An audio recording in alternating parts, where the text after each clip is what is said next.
In Nazi-occupied France, the Gestapo issued a wanted poster for the most dangerous Allied agent operating in the country. They didn't know her real name. They didn't have a clear photograph. But they knew one detail about her that they considered her greatest weakness. She walked with a limp. A wooden leg, the result of a hunting accident years before the war, should have made her an impossible choice for undercover work behind enemy lines. Instead, she became one of the most effective Allied spies of the entire Second World War. She built resistance networks from nothing. She organized prison breaks. She coordinated sabotage operations that disrupted German military movements before D-Day. The Gestapo called her the Limping Lady and considered her the most dangerous Allied spy in France. They spent years hunting her. They never caught her. This is the story of Virginia Hall. Virginia Hall was born in Baltimore in 1906 to a wealthy American family. From a young age, she wanted one thing: a career in the U.S. Foreign Service. She was ambitious, fiercely intelligent, fluent in multiple languages, and determined. The Foreign Service had other ideas. In the 1930s, it was almost entirely closed to women in any serious capacity. In 1933, while working a minor consular post in Turkey, Hall's life changed in an instant. During a hunting trip, her shotgun discharged accidentally, severely injuring her leg. Gangrene set in. To save her life, doctors amputated her leg below the knee. She was fitted with a wooden prosthetic, which she nicknamed Cuthbert. She continued pursuing her Foreign Service career. She was rejected again. Official policy at the time barred amputees from diplomatic service entirely. Most people's story would have ended there. Hers was just beginning. When World War II broke out, Hall was living in Paris. As Germany invaded France in 1940, she fled south, and along the way, volunteered as an ambulance driver, working under fire to evacuate wounded soldiers. After France fell, she made her way to Britain.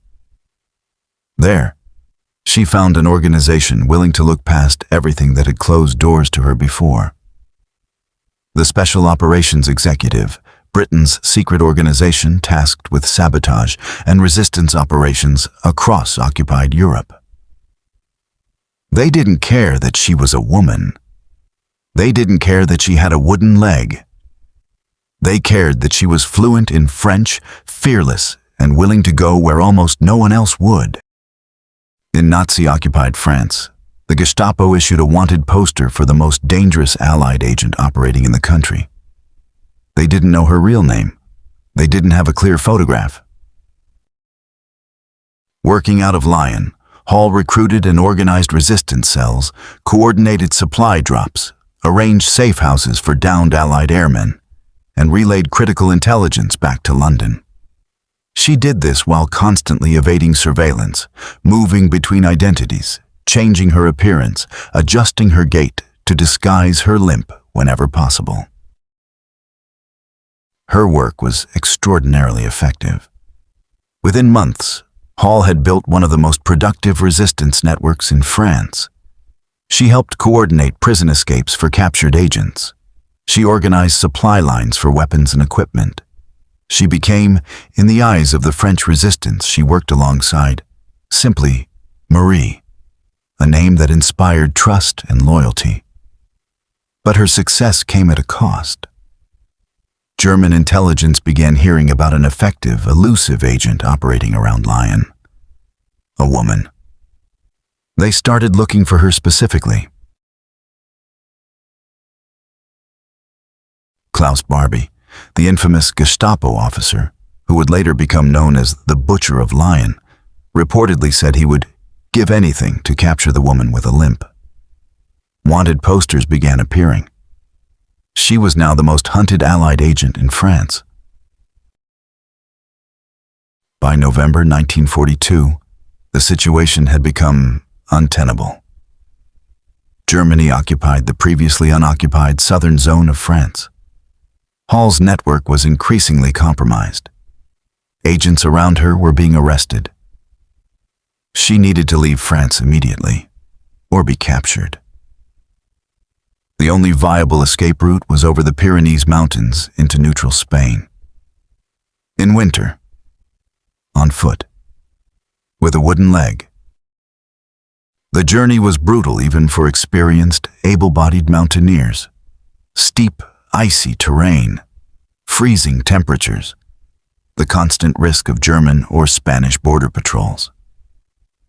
Hall made the crossing anyway, walking for days through the mountains, her prosthetic leg causing severe pain and chafing with every step. At one point, she reportedly radioed London a message that has become one of the most quietly remarkable lines in the history of wartime communications.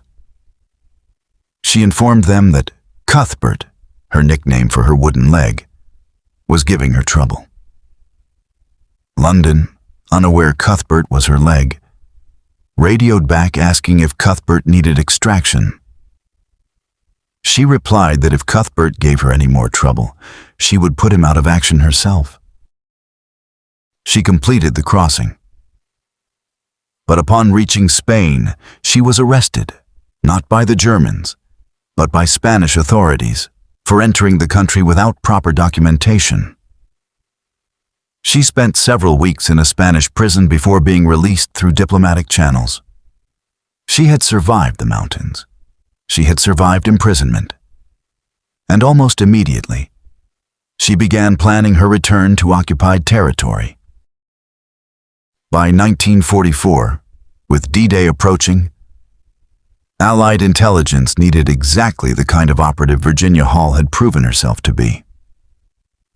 She volunteered to return to France.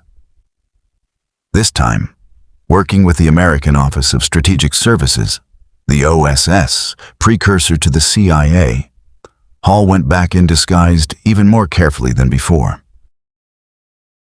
She dyed her hair gray, adopted the appearance and mannerisms of an elderly French peasant woman, and deliberately altered her walk to mask her limp. She organized resistance networks across central France, recruiting and training guerrilla fighters, coordinating weapons drops, and gathering intelligence on German troop movements.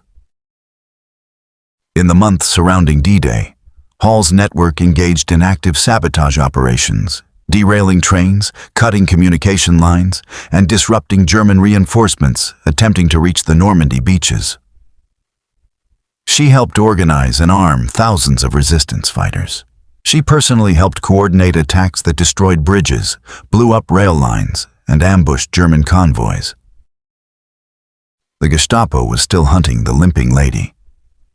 They had no idea the elderly woman now operating under their noses was the same person.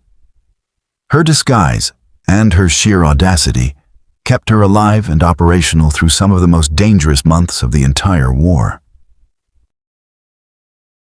By the time France was liberated, Virginia Hall had spent years operating deep behind enemy lines, building networks that materially disrupted German military operations during one of the most critical periods of the war, all while being one of the most actively hunted individuals in occupied Europe.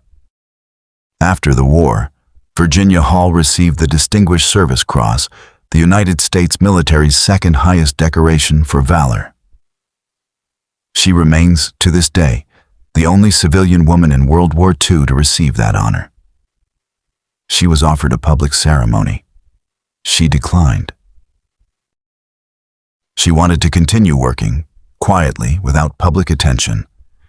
And the OSS's successor organization, the newly formed CIA, gave her exactly that opportunity.